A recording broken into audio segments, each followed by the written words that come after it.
as to how I changed from an evolutionist to a creationist. It's a very difficult story for me to tell, and I always tell it very reluctantly.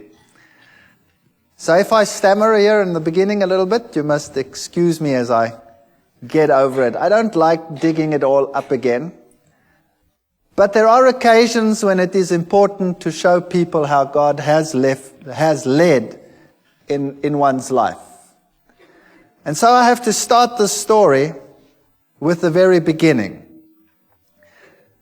And maybe then from the background we can see why things happened as they happened. It is a strange story. Some of you might think that parts of it are incomprehensible or may even seem too strange to be true.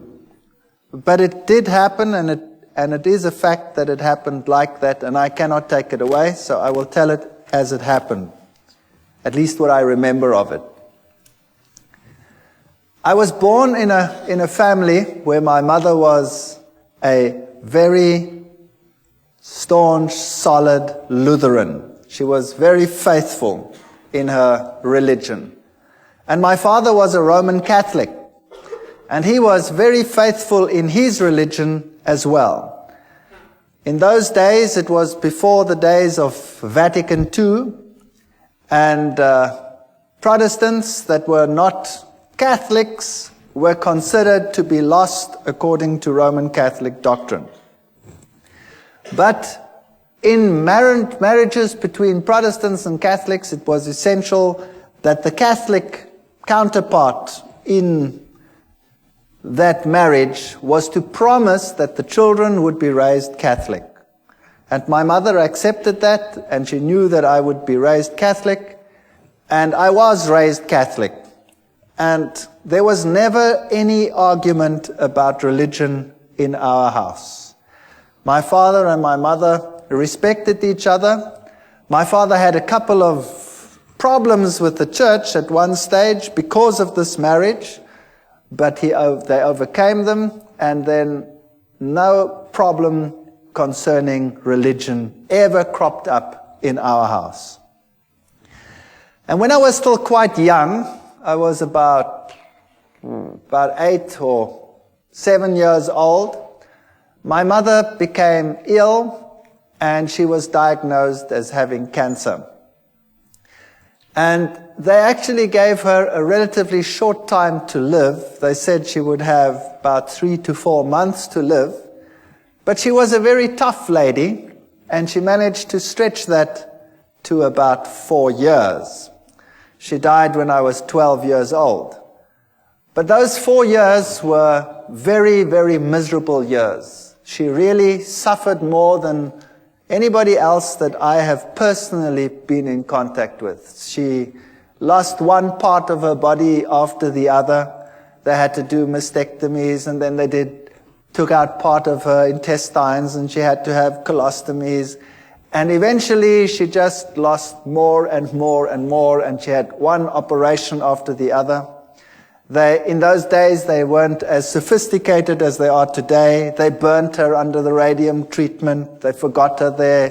They had to peel off black pieces. So she really suffered tremendously. And through all this, she never, ever, ever gave up her faith. And I was very attached to my mother. But because of all the problems in the house, and a mother that was on the verge of death for a long time, over a 4-year period, there was also quite a bit of tension in the house. Now, while at school, I received religious instruction, of course. I was in a Protestant, largely Protestant school. It was the German school. And I received religious instruction separately. The Catholics went to the nun, and she gave religious instructions. Now, I've met some very nice nuns in my life. And I've met nuns that are really gentle and soft people and are very nice to everyone around them. But this particular one, where I received religious instruction, was a very hard person, according to my youthful experience that I had at that time.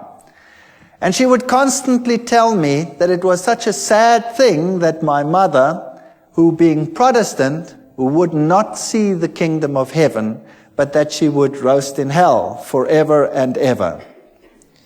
And I resented this very much because I was very fond of my mother, particularly since she had such suffering in her life. And this carried on for about 4 years, while my mother was sick. And the more it carried on, the more rebellious I became about the teachings that I was confronted with. I used to attend church very regularly. I had to go to church every Sunday with my father. I went through all the things like communion and all the things that Catholics do. And I became so resentful in the end that I used to be incredibly cheeky in the religious instruction class. And I was then thrown out of the class and told that I was to sit outside in the courtyard.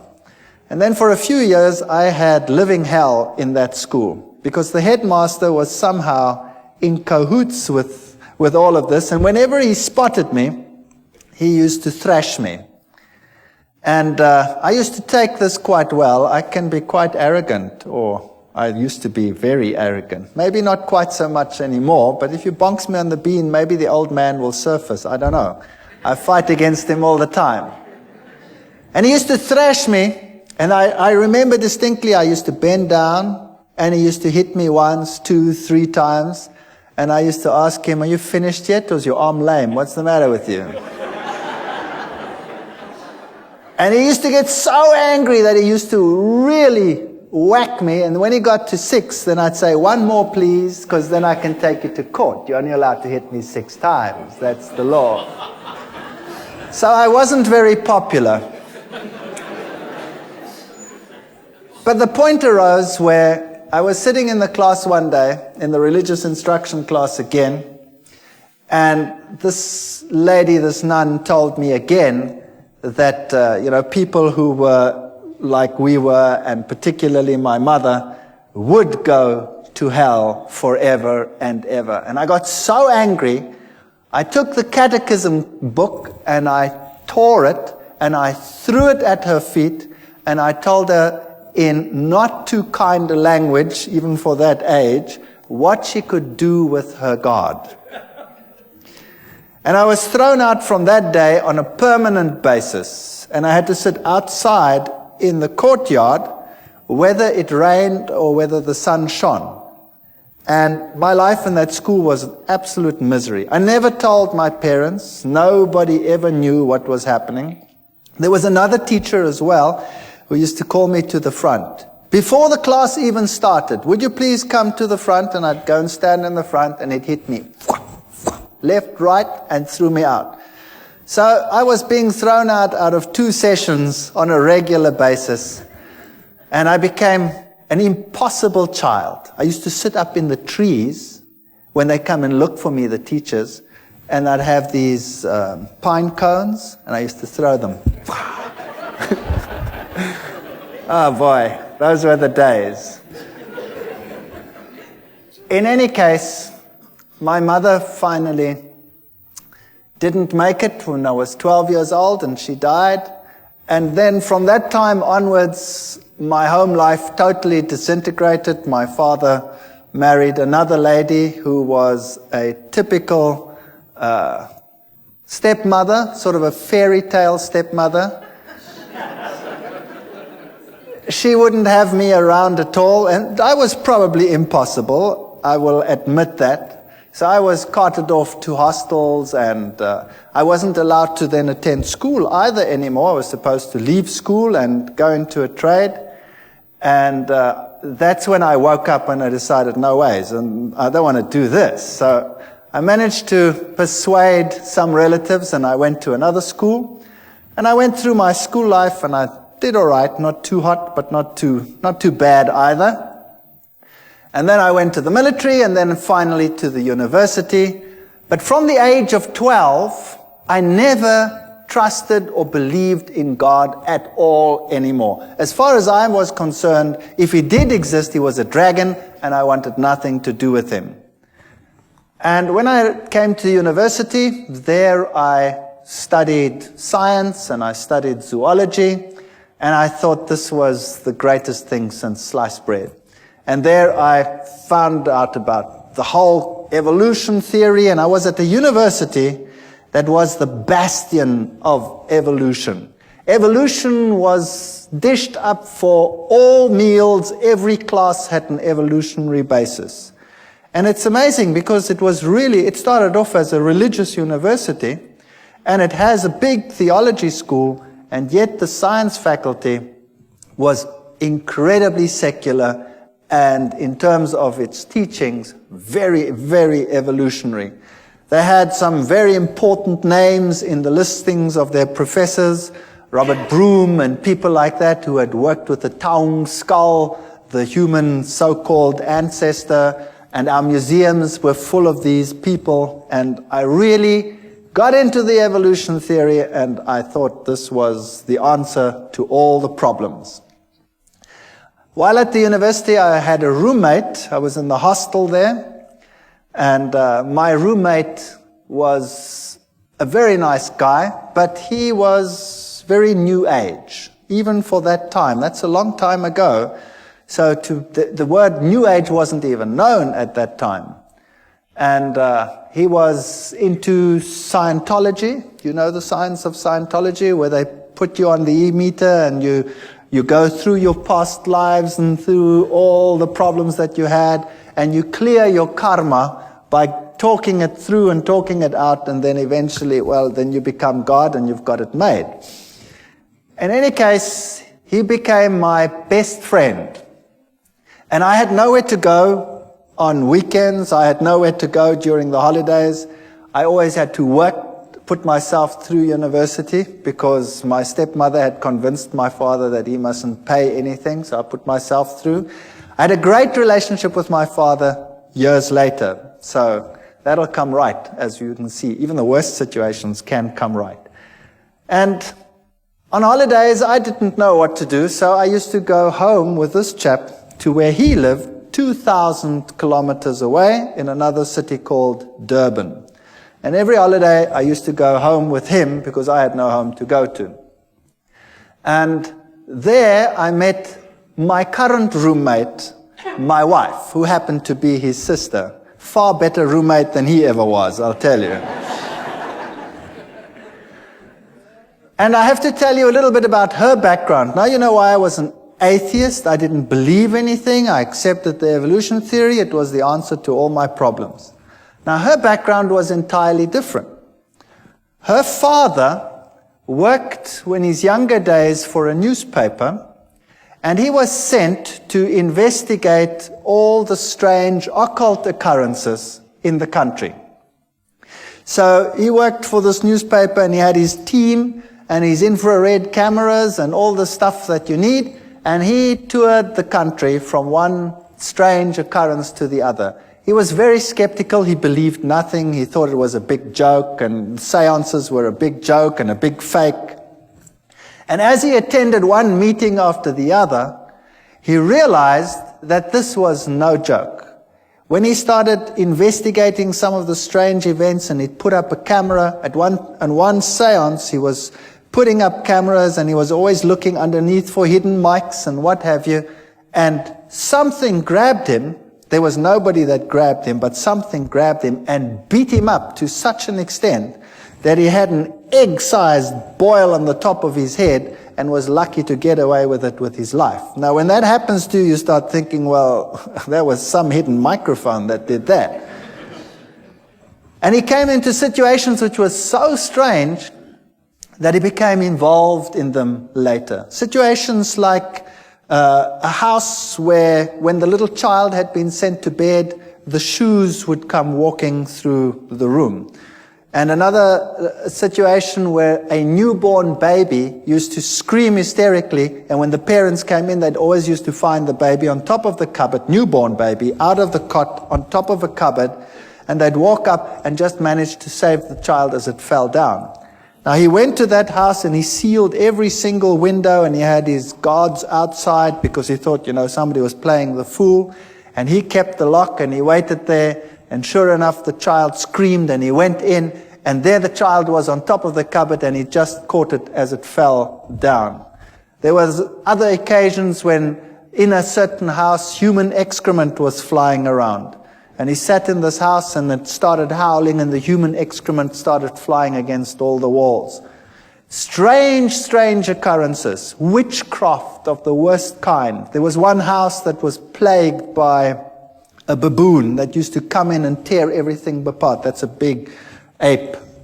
And it tore everything apart, and it terrorized this family, and they could never catch it.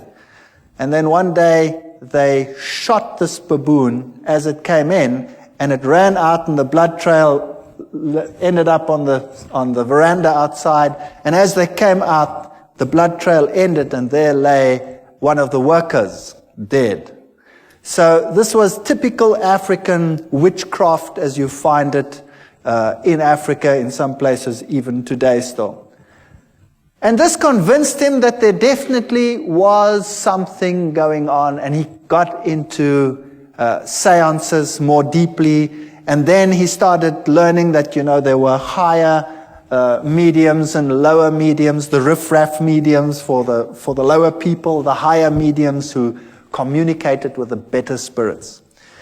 And this is how he became involved in this type of thing, and then eventually he moved into the New Age sort of movement and became very high up in this sort of agenda. He wrote books on it, and he was very well received in those circles. Later in life, my wife's parents got divorced, and he married a lady who was also very, very high up in the New Age movement.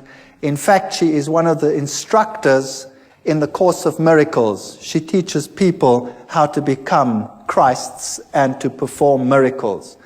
Incredibly evil situations sometimes in that house, and the occurrences that happened in my wife's house as a child were very strange indeed. They would have one chair where there was always someone sitting breathing heavily. And they had a cane that used to go walking and a rattling and sort of things like that. She grew up with this situation. To her it was nothing. She was used to it. Now to me it was very strange, and I was an atheist. I didn't believe anything. I tried to rationalize it in a scientific sense. And then when my wife and I got married, we moved to the city where I was in the university. And for years there was no real problem.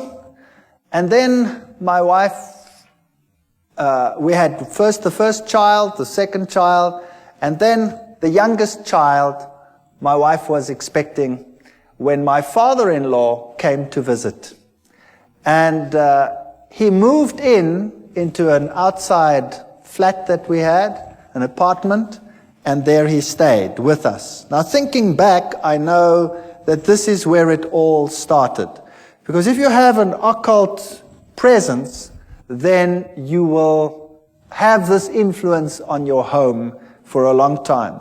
I can perhaps tell you that when we were just married, we moved very close to them, and there were very, very strange occurrences in our house. Absolutely horrendous occurrences on some occasions. Our dishes would fly through the rooms and smash against the walls and things like that. Or you'd park the car and the car would rock and fall over against the side of the garage. We had very strange happenings on a previous occasion. But you forget about those things, and later on you rationalize them as well, and you say they didn't exist or they were strange. When my wife was expecting this last child, when my father-in-law moved in, she became very ill indeed. So ill that we didn't think that she would survive. And she was in hospital, in and out of hospital, and on a respirator, and she was very, very sick. And then we decided that there must be something wrong with this pregnancy, and the doctors had a look at it, and they said that the best thing to do would be to have an abortion, because the child was probably dead. They didn't have a scanner at that stage in those hospitals, so they couldn't tell properly, and they didn't know whether this child was perhaps dead. So we decided that we'd have to transfer to another place where they could do a scan, which we then did. And she was very ill. She had a very high temperature, and they did the scan, and this little fetus was only about so big, and he was perfectly well, and he was sucking his thumb. And we decided that we weren't going to do this. We were going to sit through it and see what happened.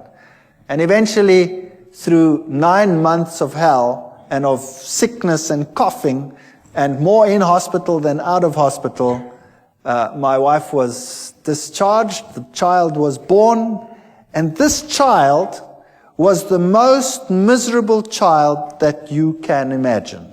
He was impossible. He used to scream from morning till night. If you wanted to feed him, you had to wrap him round and round in a blanket so that he couldn't move his arms, or else he'd claw and scratch at you while you were feeding him. And if you put him to bed, he would scream and scream and scream.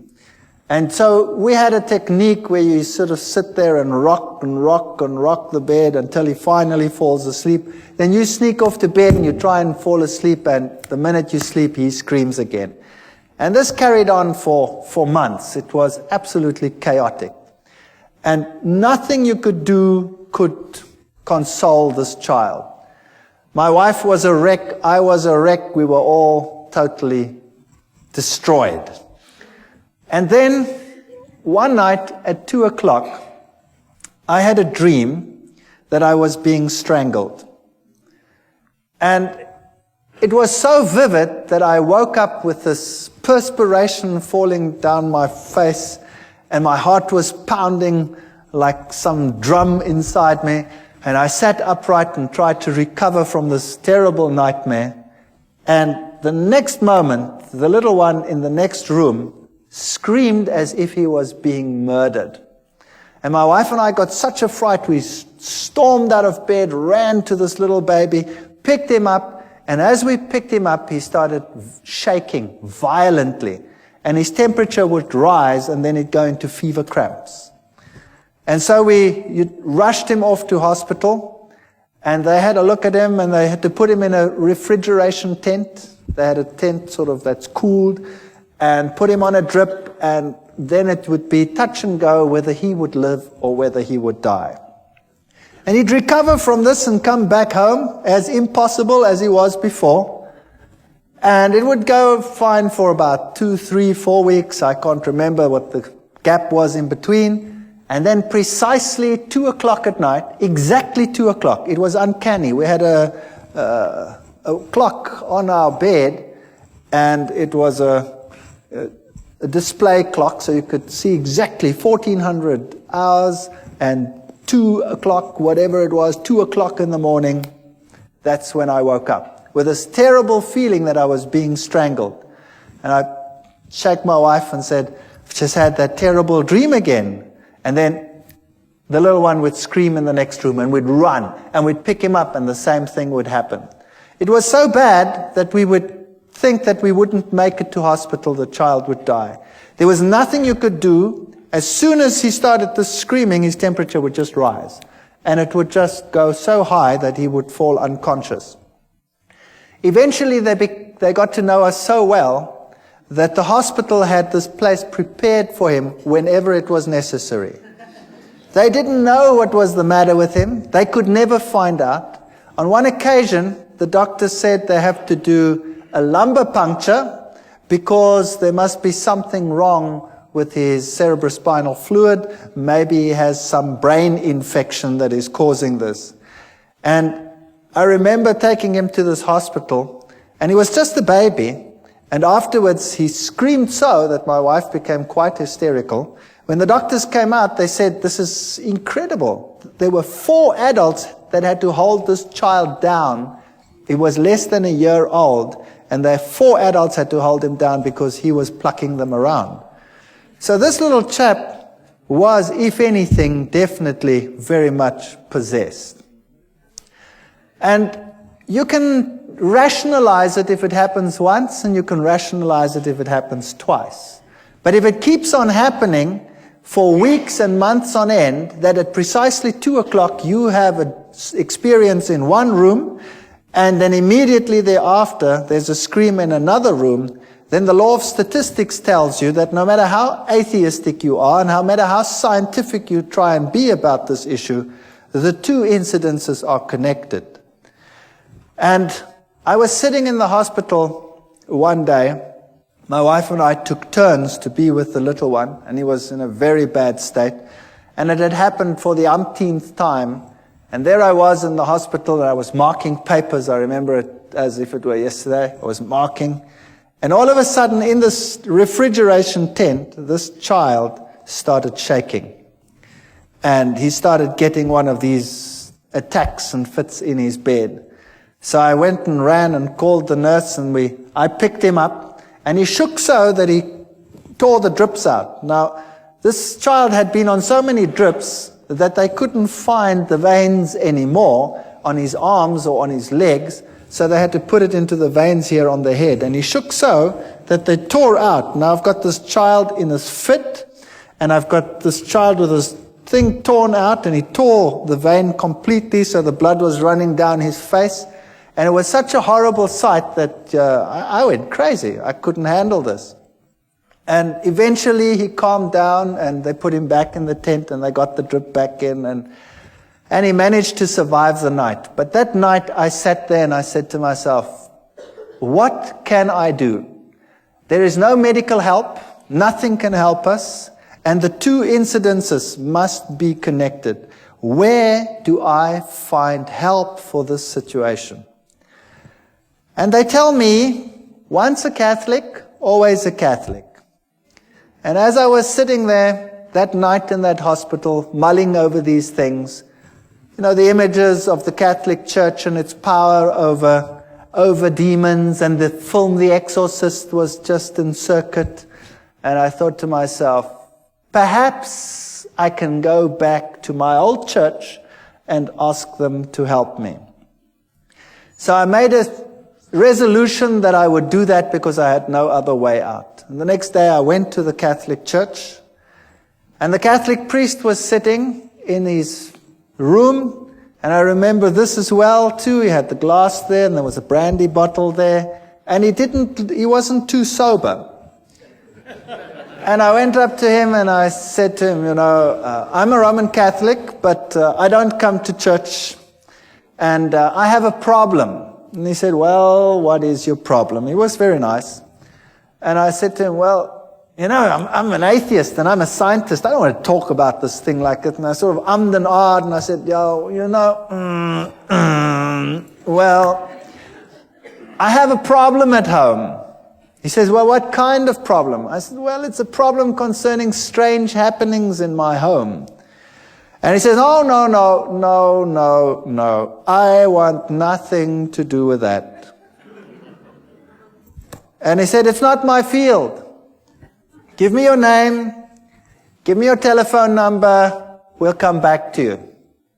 So I gave him my name and my telephone number. All I'd said was, I have strange happenings in my home. That's it.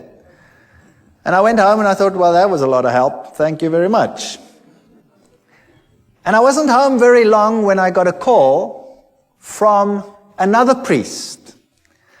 And this one sounded very sophisticated. And he told me whether I would like to meet him at a monastery nearby. So I went to the monastery, and there was this old man. And he was so impressive. He really made such a powerful impression upon me. He told me to sit down, and then he started to tell me what the problem in my home was.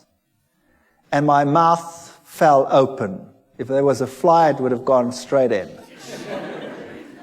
He told me there was a problem in my house, that Satan was trying to kill my son. and that we were being terrorized. And I said to him, that's impossible. How do you know that? I never said anything to anyone. He says, never mind how I know. I also know, he said, that the problem in your home is so severe that it will take the highest levels of action in order to get rid of it. And we will also have to say a mass in your house. And then he said to me, it is illegal for me just to say a mass in any house. To say a mass in a private house, I need to have permission from the bishop. And I already have it. Here it is. And there was the signed permission from the bishop to say a mass in my house. He knew beforehand what was going to happen. He knew beforehand that he needed the permission, and everything was arranged before I even told them what the problem was. Now that blew me out of the water. Then I said to him, fair enough, then you can come to my house and you can do whatever you have to do, but I have a problem in that I was am an atheist, and I haven't been to the church, and now you're going to say mass and all these things in my house, and I've been a bad boy all these years. And he said, but surely you won't be an atheist anymore. And I said, what about my wife? She's not even Catholic. She's Dutch Reformed. He says, no problem. So he came and he spoke to my wife, and my wife was as impressed as I was, very impressed. And he said, take me through the house. And we went through the house, and when we got into the little one's room, all of a sudden, he started falling around. And he couldn't stand anymore, this old man. And I stood there behind him, and I was sort of doing this behind him, like they do on the stage in some of these ministries where the guys fall out and they don't know which way they're going to fall. Well, it happened there as well. And here he was, shaking and perspiring and really being battered. And eventually it calmed down, and we went to the other rooms, and then we came into our bedroom, and he was thrown around again, but not as bad as in the little one's room. And then he said to me, the little one's room is the worst place in your house. Now we have to exorcise your entire house. Bring me some water. We brought him some water. And then he took out special salt, which he said was very special exorcism holy salt. And he made the sign of the cross with the salt in the water. And then he also told me that he had a special ring with him which had the relics of a particular saint that was potent in terms of exorcising. And this priest, had been an exorcist for the Roman Catholic Church in many countries. He was Irish. And then he took this bowl of holy water that he had made, and he went to every single window and door in the house. And he took it and he put a cross on the windows. And of course, as it evaporates, you have this faint cross of salt on your windows. And he went through the entire house with this holy water, and then he put the holy water down. And he said, now we tell the Mass here in this child's room. And he prepared everything. And as he was preparing, we had lots of pets in our house. We had a dog and 2 cats and you name it, all the good stuff that one has when one has kids in the house. And as he was preparing, all of a sudden, all the animals came running into this room. And there they sat. And I looked at this and I said, well, this is weird. What's going on here? And he did the Mass. And then before he left, he said, what you have to do now is above every child's bed, you have to put the following. And he took out of his pockets amulets from Lourdes, where Mary had appeared. And he gave an amulet from Lourdes. He said there were many fake ones. This was the real thing. And we had to put it above each child's bed. And then he did an amazing thing. He took his ordination cross off. And he gave it to me and he said, this one you put over the little one. I hate it when the devil destroys little children. And we hung it up over there, and my wife was giving pottery classes at the Technicon at that time, and she'd made a very beautiful pot, and so she decided to give it to him as a gift, because how do you pay for what he did? I mean, what do you do? So she gave this to him as a gift, and he said, this gift is so precious, I'm going to give it to the nuns that are in a certain monastery where they never ever come out and see civilization. And then he left.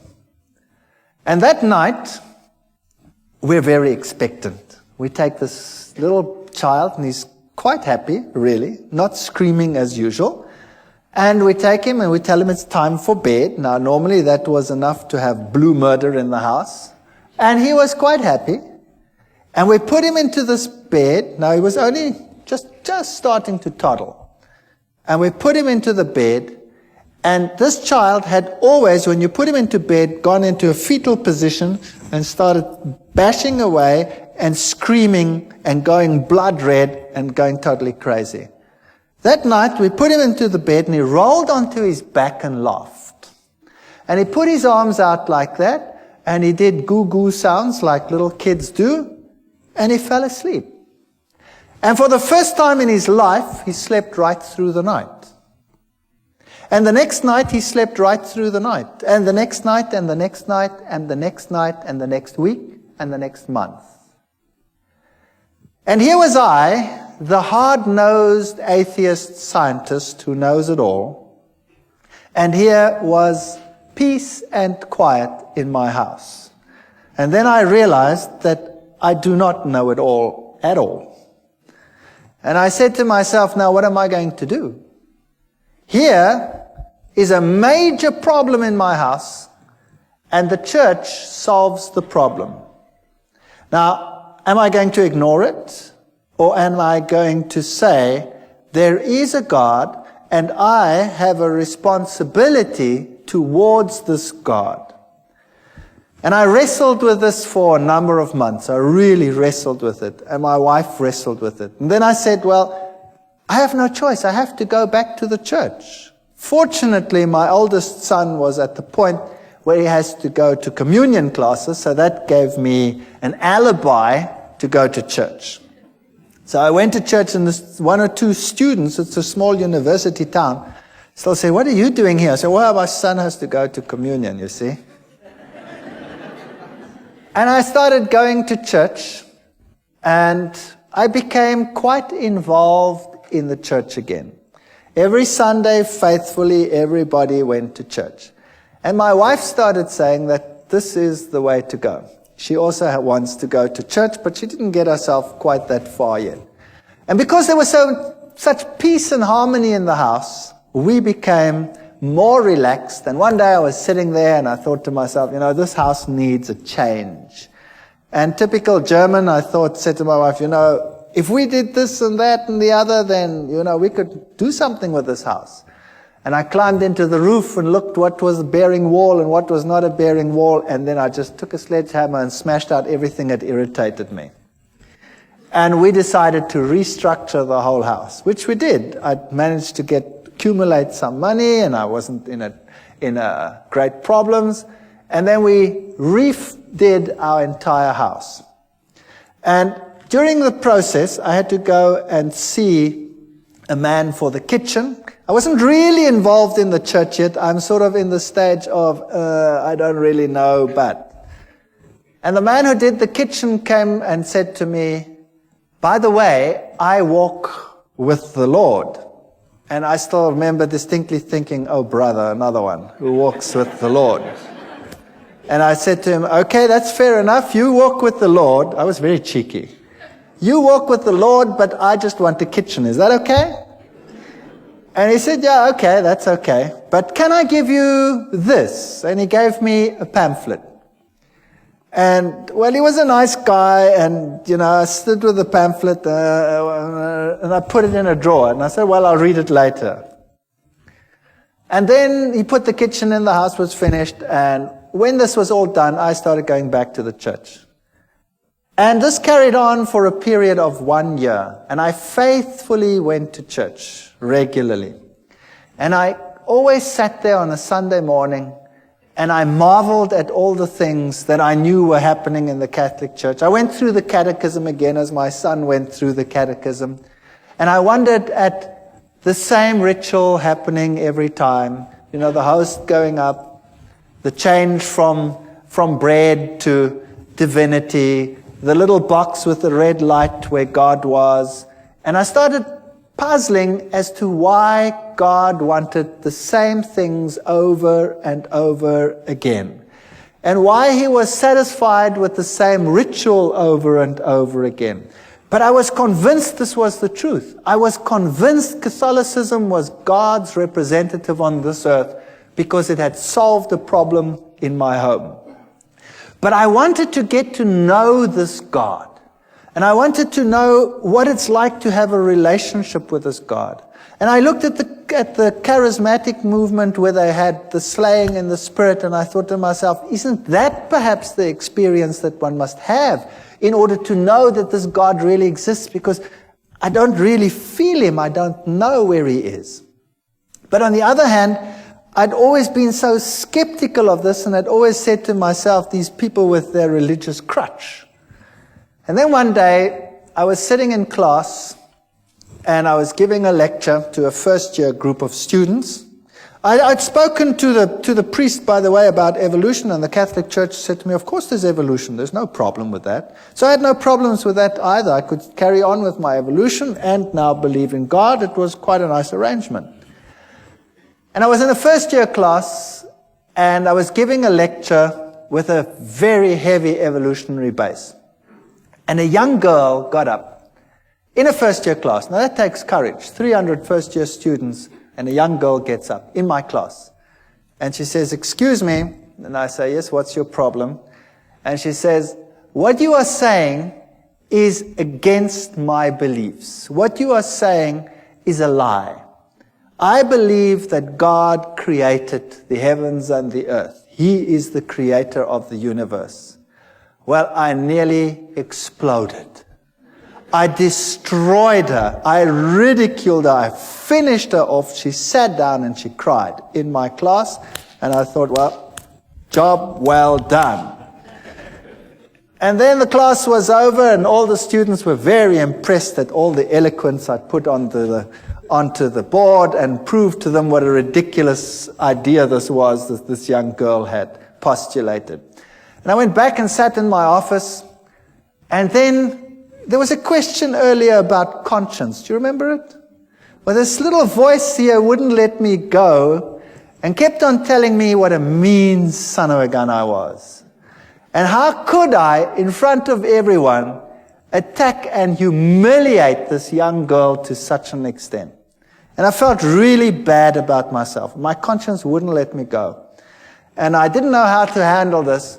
So typical Catholic way, I thought, well, on the way home for lunch, I wouldn't stay far from the university, so I always went home for lunch. I'll go by the Catholic Church and sit there for a while, and hopefully the feeling will go away. So I drove past and I went into the church and I sat inside, and it was locked. The door was open. You could come to a few pews, but around the altar it was locked because thieves had been stealing. And I sat there and I spoke to God, and I looked at the little red light, which means that the host was present there, so God was present. And it struck me that he was locked up in that little box. And then I sat there for a long while, and I was tortured in my soul. I was tortured. And I said to myself, do you know, God must be here because he did such wonderful things in my home. My family is totally different. My wife was willing to be converted. I'd called the Catholic priest to our home so that she could become a Catholic. And for some reason, he just never made it. He never made it. He always had something on, but he was still going to come. And I sat in that church and I wrestled with God, and I told him that I have all these feelings and I don't know where he is, and I've never really met him. And I know that in other churches, all these exciting things happening, and here, we have the same thing every Sunday, and where are you? And I sat there in the pew and I said, okay, God, if you really exist, then now you must show me, because I really cannot find you. And with that feeling, I went home, feeling a bit better. And typical me, I was home quickly, and then I started rummaging in the drawer. I was looking for something, and all of a sudden, as I rummaged in this drawer, I pick up this pamphlet. This is now a year after this man who was walking with the Lord gave me this pamphlet. And I pick up this pamphlet and I start reading it. It was in German, and it had 3 columns. It had the law of God on the one column, and it had the law according to the Catholic Church, and it had the law according to the Lutheran Church. And then it explained how the commandments had been changed by the church, and it had the Bible texts of how it had been changed. And I thought to myself, now, what rubbish is this? This is absolute garbage. And I said to my wife, I didn't say that, I called her by her name. I said, have we got a Bible in the house? And she said, no, I don't think so. I don't think there's a Bible. I said, surely there must be a Bible in the house. We've been going for church for almost a year now, and there's no Bible in the house.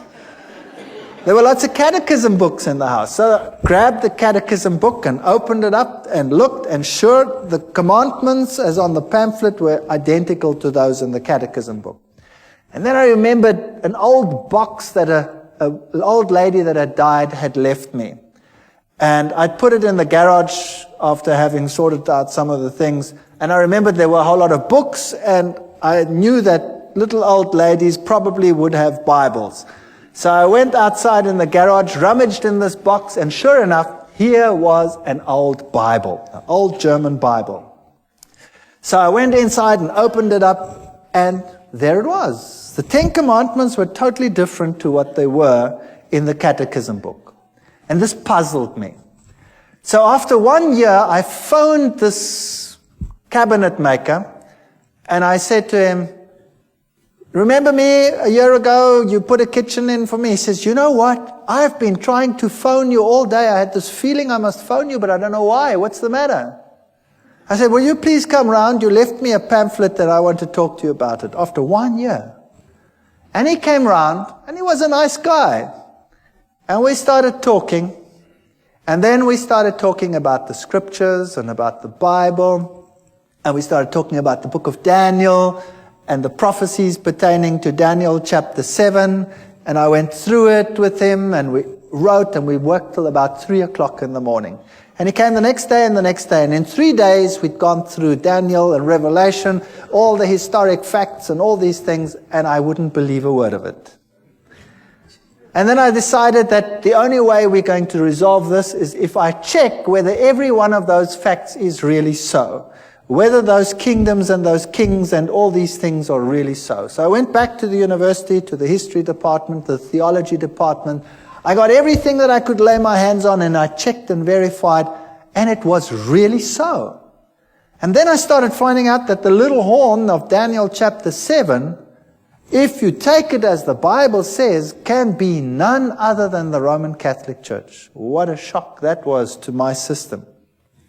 Then I got the Protestant view of the little horn being Antiochus Epiphanes IV, and I went through all of that and found out, but it can't be him because none of the criteria fit. And also how the scripture had been changed on some of these points. But to be fair, I invited the Roman Catholic priest to my home.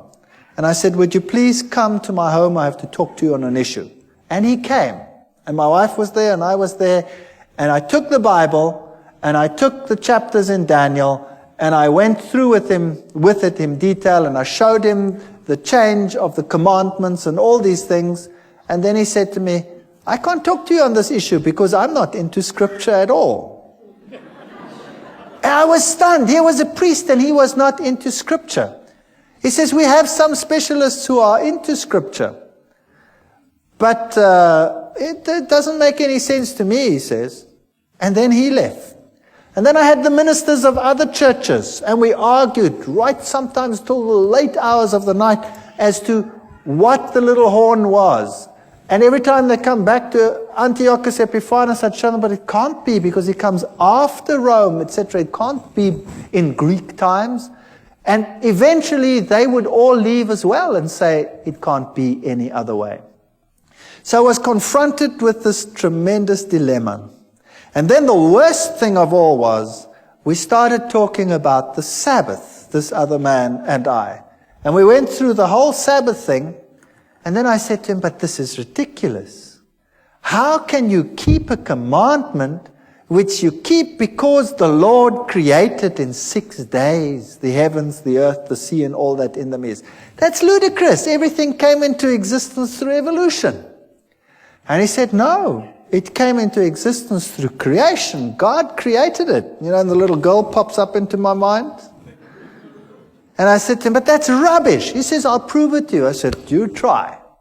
And he tried. The next day he was at my house with a pile of books like this, all on creationism, and he gave them to me.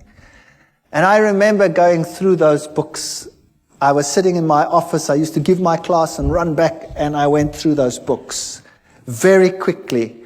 And I gave them back to him in a very short time period and said, there are your books. And he says, what do you think? I said, I've never read so much garbage in all my life. So he said, don't worry, and he brought me another pile like that. And I went through that lot, and it was so confusing and so full of garbage. So I gave it back to him, and I said, it's so unscientific, I cannot accept this. So we argued about God being a creator or not a creator, and I would kill him with science. I had all the terminology. I was a lecturer. I was an evolutionist. I knew what to tell these people. I've been trained to wipe out people who oppose, the scientist on any of these fields. And he got so frustrated with me. And then one day he was so frustrated, he says, you know what? I said, what? He says, I haven't got a problem with evolution creation. You have a problem. You solve it.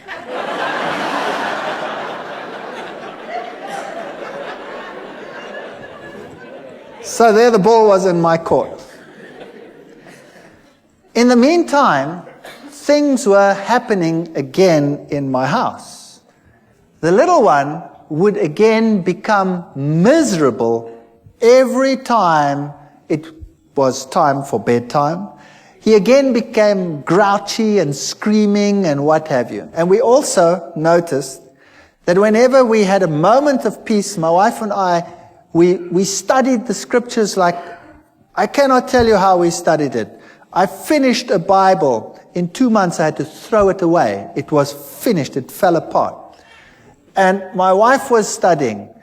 And she had tremendous problems with the Sabbath idea. It made no sense. It was so stupid. And nobody at work knew what was happening with me. And one day I came to work, and the secretary in the department came up to me and said, I've got something for you to read. And she handed me a pile about so thick of documents. And when I looked at them in a spare moment, I saw that it was a long piece of writing against the Sabbath. And it was written against Seventh-day Adventists. And this stunned me because nobody at work knew what was happening with me. I mean, a scientist would never admit, that he's now talking about and thinking about religion. That was ridiculous. My colleagues were all atheists. And I took this and I thought to myself, no, what am I going to do with this? I haven't got time with this. I'm wrestling with evolution. So I gave it to my wife. And I said, here's fodder. You go through this. Maybe there's a way out of all this. And she meticulously went through every statement. It was really a thick, thick thing written against it. And while I was wrestling with evolution, she was wrestling with that. And then one day she said to me, I've been through every single statement they have. And every single one, I've put it next to the Bible. And every time, this is the word of man and the Bible has something else to say. So this document here has now convinced me that the Sabbath must be right. That was something. So a document written against the Sabbath proved to her that the Sabbath was actually very important and right. But I still had a problem. a major problem. I couldn't accept it because I'm not going to keep a day for creation that took 6 billion years, let alone 6 days. And the ball was in my court, and at that stage, everything started going wrong again in my house. And when we picked up the Bible, the little one would go hysterical. Whenever we had a spare moment, he would go hysterical. And eventually, he took a bottle of wine, we'd been drinking wine, and he smashed it. I wasn't in the room at the time, but I just heard the glass breaking. And then we came out and he was walking all over the glass. And his feet were cut to shreds. His big toe was almost severed. So back to hospital. They sewed the toe back on. And it was a nightmare from then onwards in our house. And I was wrestling with the Sabbath issue. And I stood in the library one day. We had the biggest evolution-based library in the Southern Hemisphere at that university. And I said to myself, there must be a solution. And I said in my mind, God, if there is something wrong with this theory of evolution, then I haven't found it yet, and you must show me.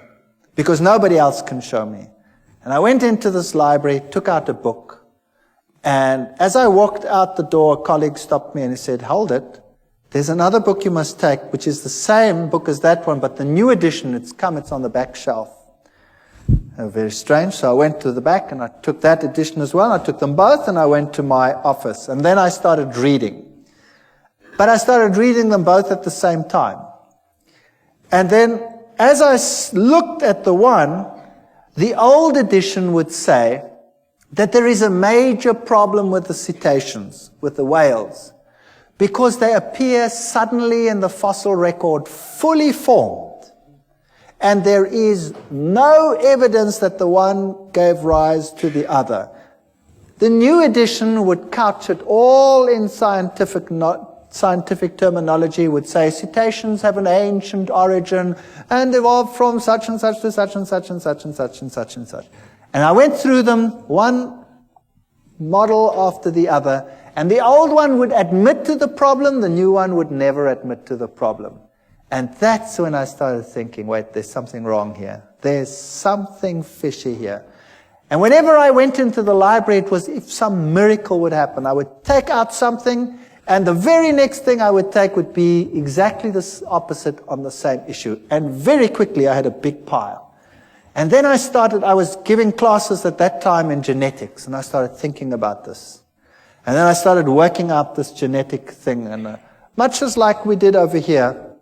And I started thinking about what are the problems. Let me now objectively, just for once, sit down and think, what are the problems? And I came up with such a pile of problems that it stunned me. And something must have been helping me, because the problem list was so enormous, it was unbelievable. And then one night I was sitting at home, and child was impossible. He went to bed, and we went to bed. 2:00 at night, I had a dream. I was being strangled. And the little one screamed in the next room, and we ran, and the same thing happened. But he didn't get so sick that he had to go to hospital. He just got a very high fever, and we could handle it somehow at home. And then I contacted this other person, and I said to him, there's something very strange here. I know that from the scriptures, the system, the Roman Catholic system, cannot be God's system. And yet, we had this problem, and I didn't want to tell him about it. And then in the end, I half told him about it, but not completely. And he said, don't worry, we'll pray. And it stopped. And then a week later, it happened again at 2:00. And what had happened, unbeknown to me, he had gotten a number of people together and told them to pray at 2:00 every night. Get up. And they set their alarms judiciously and got up at 2:00 and prayed for a family they didn't even know. And there was total quiet in which we could really study our Bibles in peace and quiet. And then one night, one of the ladies had decided that, it was quiet. Why must she get up? And she didn't get up. And it happened. Now, thinking back on it, God doesn't need the prayer of that one little individual. But there were lessons in it that would later be important to me. That God wants unity amongst His people. and everybody must stand together on an issue. So it was a lesson for them as well as a lesson for us. And then it came to the point where I knew that I cannot sit on the fence forever. Either this is the truth, and I'd studied it and I'd verified it. I'd had lecturers talk with me on the Greek meaning of this and the Hebrew meaning of that. I verified the historic facts. I'd looked at the prophecies. There was no other way in which it made any logical sense whatsoever. I'd studied what the other churches had said. It didn't make sense. And I knew a decision would have to be made. There was no way out. And I decided I was going to do it. I was going to make the decision. No matter how ostracized and how weird this church was to me, the first time my wife saw Adventists, she burst into tears. They ate so strange. They were so different to what we were like. I remember the man said to me, "Don't you want to come to one of our services?" And I said, "That's Sunday. That's my day off. I walk around in jeans and a t-shirt and slops. And I'm not going to any church whatsoever if I can't go exactly like I am. Because if I went to the Catholic church, I went in jeans and t-shirt and slops." He said, "That's fine. Come." So I went to the Catholic church, to the Adventist church, and I sat there in the back. And I looked at all these people with their suits and their ties, and I thought, yuck. And they all looked at me, but they were all pleasant about it. And strange things like that. And I didn't like the setup. I didn't like what they looked like. They looked so different to everyone else, you know. My friends were rough, and they would make coarse jokes and all kinds of things. And these were so different. My wife burst into tears when she saw things. She said, "I don't want that lifestyle. I want my old lifestyle. We used to sit around the swimming pool and drink beer and have friends over and, have parties and stuff like that." And they were so different. It's so night and day difference that you think you could never be happy over there. She cried and cried and cried, but knew somehow she'd have to go back in any case. And then one day I decided that I couldn't take it anymore at work with all this evolution teaching. And another strange thing happened. I was asked by the then head of the department to lead an evolution discussion group with the postgraduate students about 2 weeks later. Everybody gets a turn, but mine wasn't for months. Something happened and mine was moved forward. Now I sat with a major problem. Do I go into that with my mouth full of teeth, pretending to be what I am not? Or do I stand up and for what I now believed? And I was really so chicken. It's unbelievable. I was so scared of this event. To lose face amongst your colleagues when you've been such a bee's knees all these years is really a painful experience. And I decided after much wrestling and soul searching that I would do it. My new friends, who had become less weird in my eyes over time, would pray for me while I did this. And I went into that lecture hall, and the whole staff was sitting there. This was a postgrad affair, so the whole staff is there and all the postgraduate students. And I start the ball rolling with the lecture normally, and then you start this evolutionary discussion group. And I started the lecture, and then I switched to the genes, and I highlighted every single problem. And I went through the whole gene system as far as I'd sorted it out at that stage. And I said at the end, therefore, evolution is not possible. Well, first you could hear a pin drop, and then all hell broke loose. One of my colleagues went blood red and started screaming at me like you cannot believe, and the foam literally started coming out of his mouth with rage. It was just unbelievable. And then one of the students, a girl, it's interesting how these things happen, a young student, a girl, an honor student, she got up and she said, I want to say something. And she looked at all the lecturers And she said, when I came to this university, I believed in God. I had a good life. I had a good relationship with God. And now I believe nothing anymore. I've lost my faith. My life is falling apart. And you have robbed me of my faith. And now Dr. Veith is giving this lecture and showed me now that you had been misleading me. Can you imagine what happened in that department? That was the end. My life was not worth 1 cent in terms of my scientific credibility. I was finished. When I walked down the passage, my colleagues would turn around and walk the other way. And I decided there and then that it was impossible for me. Then we had a meeting, a special meeting where they decided that the basis of all teaching must be evolution. And of course, I couldn't go along with that. So I decided I would resign. So I resigned. And the head of the department said, you know, you can't just do this. I mean, I had a lot of students and I was quite popular amongst the students. And I had most of the postgraduate students were under my supervision. And then the rector of the university called me in. And the rector said I must come to him. And I thought to myself, wow, now I must go to the rector. What do? I've got nothing decent to wear. I've never possessed a suit in my life. I bought the suit to go and see the rector. Can you believe that? And when I put on the stupid suit to go and visit the rector, something struck me between the eyes like a hammer blow. It's just a personal thing for me. I thought to myself, now look what you're doing, you idiot. You go and put on a suit to go and speak to a man, but when you go to visit God, you go in jeans and a t-shirt.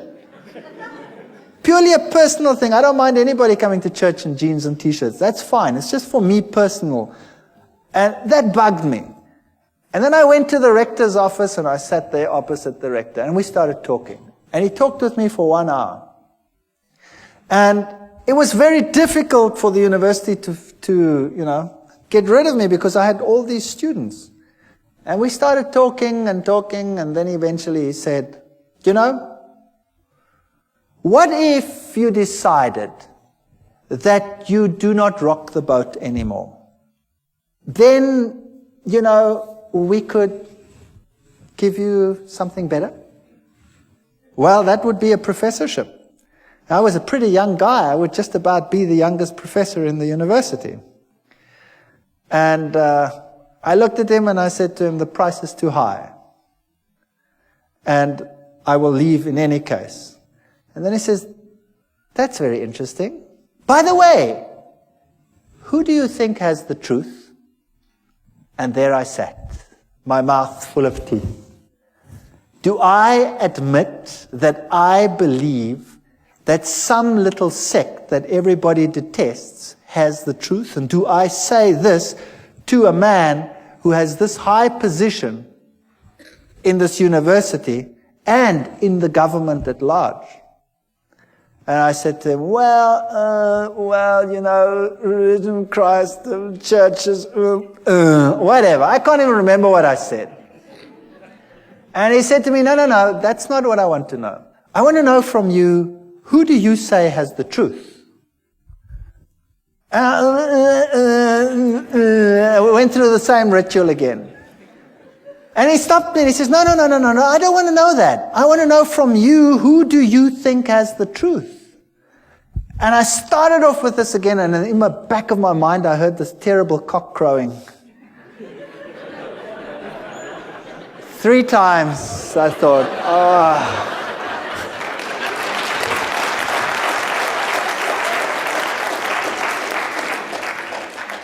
And I said to him, well, I think it's the Seventh-day Adventist church that is preaching the truth. And I thought, now that's it, I'm a dead man. And he said nothing, not a word. He just said, oh, well, thank you very much. Congratulations on your choice, and I hope things go well with you. And that's it. And I've resigned from the university. And I put my house on the market, and the very first guy that walked into my house said, "Wow, what a house," and he bought it. The very first guy.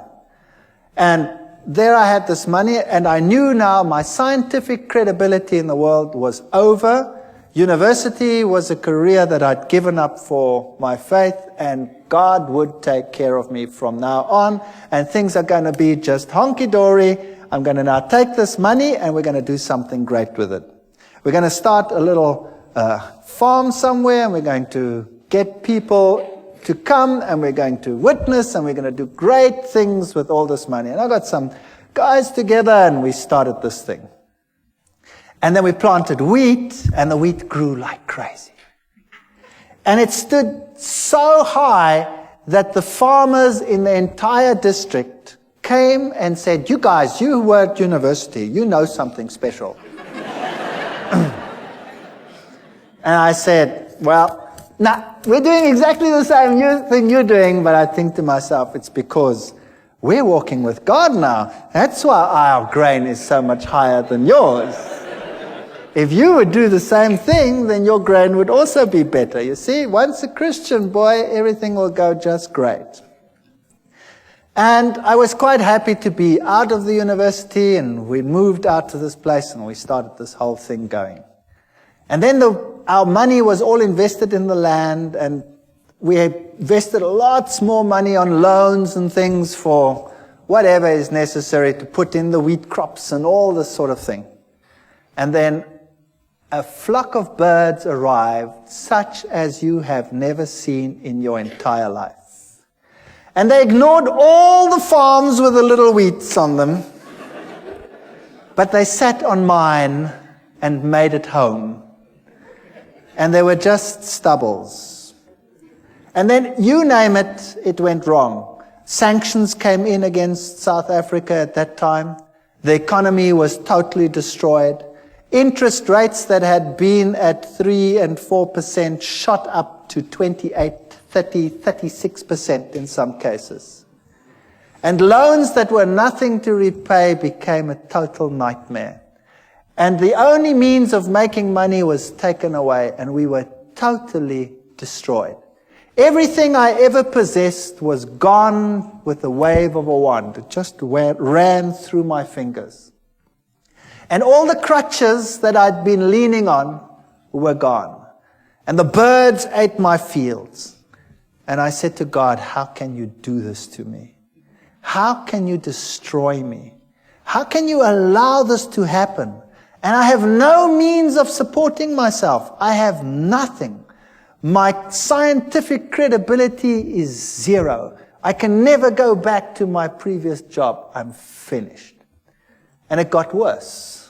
And it got worse. And eventually we had nothing left. No food, no nothing.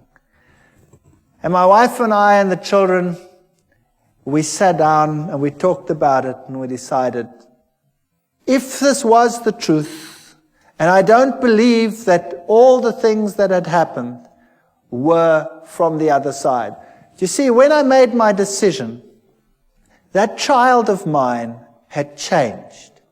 He became a totally different child. Whereas before, he wasn't sick, but he had a dark, somber look in his face. He changed to such an extent that he became the sweetest, nicest child in our entire home. He became a pleasure to live with. And I knew that what had happened before was a ruse. I know the Bible says Beelzebub wouldn't drive out Beelzebub. But what had happened in my house is that he wasn't driven out by Beelzebub. When the Catholic Church had come and done its thing, Satan had told his demons, "Stand back." And when you stand back and allow the child to lie back and relax, they will be ensnared twice as much as they were before. And it happened. But after we made our decision, this child was completely cured. He is the most spiritual of all my children. And he is so different that I knew that had to be from God. It was a totally different ball game. The other interesting thing that happened was That same Catholic priest, after all this time, more than a year, out of the blue, while I was wrestling with this decision, phoned me. And I picked up the phone and I said, "Hi." And he says, "I'm Father so-and-so." And I said, "Yes, that's strange. Why are you calling me?" And he said to me, "You know your father who's dead? Your father is having terrific problems out there in purgatory." It's true. He said that. And I said to him, "But how do you know?" Having done the study on the state of the dead and all these things and knowing what happened, I said to him, "How do you know?" He says, "The nuns that never see the world, they have been told by the other side that your father is in trouble and he is in trouble because of you. And you had better get back to the church quickly. And you had better start praying and having masses said so that this problem will go away." And I said, "Thank you very much for the information," and put the phone down and remember thinking, "You're too late, devil. You are too late." That man was a nice man, and he is deceived, I know. And the Lord will hopefully lead him to a better life and a better understanding one day. But here I was on this farm with no money, no means, no nothing, destroyed career, no chance of getting back, ostracized, laughing stock of the academic world, and no money. And we knelt down and we claimed every promise in the Bible and said, "Lord, you have promised you will take care of all our needs. You have promised that the children of a righteous man will never be seen begging in the street. There is no way out of the dilemma that we have. There is no money, there's no food, there's nothing. But we believe your promises." And we wrote a letter and we put it down in writing, all the promises, and said, "You cannot lie. Therefore, these promises must be for us. And if our life out here is destroyed and our farm is destroyed, then so be it. There must be something else that you have in mind." And then we went to bed. And the next morning at 8 o'clock, the phone rang, and a professor from another university phoned me and said one of his colleagues has got a major problem and has to go away and has to take extended leave for a year. And they need someone to replace immediately, and the subject being taught is exactly the same field that I was in. And I said to him, "Well, what do you want me to do?" He says, "Well, you could come and give the classes." And I said to him, "But, you know, what about,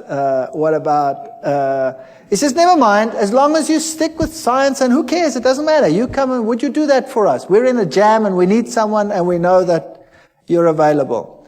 And I said, "Well, that would be great. Thank you very much. When do I start?" And he says, "Well, we'd have to get it through the committees and probably in 3 months' time."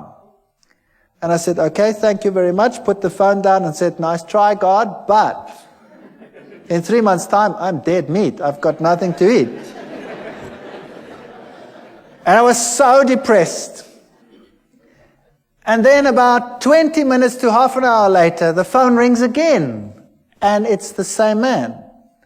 And he says to me, "Something strange just happened." I said, "What happened?" He said, "I went to the rector's office to have him sign this thing so we can start the ball rolling. And the rector says, I have no time. I have no time for committees to call them together to get the process rolling. What is it you want?" And I explained to him what I want, that I have to replace it. And he said, "Come here, I'll sign it." And he signed it and he said, "Appoint the man. He can come tomorrow if he has to." So I said, "Wow. So when do I start?" It was Thursday. And then he said, "Monday. You start Monday." I said, "I start Monday?" And I was in another little town, and I had a farm, and there were cows. I was bankrupt, and who was going to take care of these stupid cows on the farm? And 10,000 problems to be solved in one weekend. Impossible. And I put the phone down, and I said to my wife, "I've got a university job. Only for a year, probably, but it's okay. We've got something to go to. I start Monday, but who's going to take care of the rest?" So we pray. And we said, Lord, you have one solution. Surely you, knowing everything, must have the other solutions. And we had hardly finished when there was a knock on the door and a young couple arrived. And this young couple said that they were farmers in another country to the north of South Africa. And they were Seventh-day Adventists. And they had been working for another farmer, and he had told them if they are not prepared to work on the Sabbath, they must go, and he'd kick them off the farm. So he had lost his job because he kept the Sabbath. And he said to me, I've got nowhere to live, I've got nowhere to stay. I said, would you like to live on this farm? And he said, sure. And I said, I can't pay you anything. He says, that's okay. You don't have to pay me anything. Can I live here? I said, sure, you can live here. And whatever you sell from the milk, you can keep that for yourself. And I thought I would pay the interest of all the loans that I have with my salary. And it was solved within 24 hours. There was a man on the farm who wanted to live there for nothing and take care of the farm and live off the proceeds. And I had a job at the university. And I went to this university and I started teaching. And for the first few weeks, of course, I had no salary, no money. Also, another miracle within that same period, I got a house in the middle of a month, and I didn't have to pay till the end of the month. My kids went to school, and they got clothing, school clothes. They wear uniforms in my country. All the clothes, all the sizes. We'll put it on the bill at the end of the month. But I had not 1 cent to even buy a little bit of food to carry on. And then I got into the car, and I don't tell people that I'm in financial trouble. I got into the car and I was driving around, and we'd been driving, the last bit of gas was just about going. And my daughter says, what's this here? And she picks up 150 rand. That then was the equivalent of about $150 in the back. She says, it's lying on the floor. And the next week there were another 150. I don't know how it got into the car, but it kept us going until my first salary check arrived. Now I can tell you, this is the real truth. There were times when we had very hard times, when we had virtually no money. All my money went into interest payments. And there were times when we really ran out and had no food whatsoever. And I remember one day sitting around a table with no food, praying to the Lord and thanking Him for what we were about to receive. And this is the truth. When there was a ring on the door and we went outside and there was no one, but there was a basket full of food on the floor. And this is a fact. I want to tell you something, that if you know the living God, your road might not be a rose garden. You might not have the best of everything you need, but your water and your bread will be sure, and He will take care of you. While I was at that university, I was only teaching for 3 months when riots broke out within the university. There was such chaos in my country. There were riots everywhere. The rector ordered postponement of the exams, and then it didn't fit the timetable. Somehow it didn't fit. And one day I had to write earlier, and all my exams were on that day. And this head of department called me in then, and I said to him, what must I do now? I've finished here. I've done everything that I must do. And for 6 weeks there's nothing going on, just riots on this campus, no exams. I've got no exams coming. What must I do? He says, go away, go to the moon for all I care, and come back in 6 weeks. And in the meantime, somebody had arranged for me to go away for 6 weeks to the United States and to other places to look at all the petrified forests and things in the world. And I'd said to him, forget it, it's impossible. I've just started a job. I can't go and tell the man I want to go away for 6 weeks. And there were the 6 weeks. And I could go on the study tour. You saw many of the slides here. I could tell you one story after the other. I could keep you busy all night. I want to tell you that the Lord intervened with such power in our lives. And as we went through life again, back at the university, they started respecting me for the science that I was doing. And eventually I was given a permanent position. And eventually I started right at the bottom again. I was senior lecturer, here I was just a lecturer. And eventually I became a lecturer, and then a professor and head of department, in spite of what I believe, in spite of what I say. So if you think that God cannot take care of you, I want to tell you, He can do anything. I am in a secular university. I'm a professor and head of a zoology department in a secular university.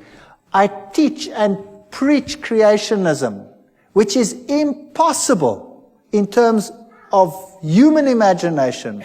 And in spite of it, I have that position.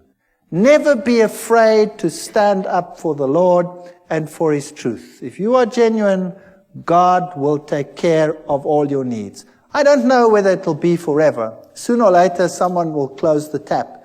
But it doesn't matter. The Lord will have something else. And He is offering the same to every single one of you. Take a step for what is right. Do what is right. And the Lord will fulfill every one of His promises. Thank you.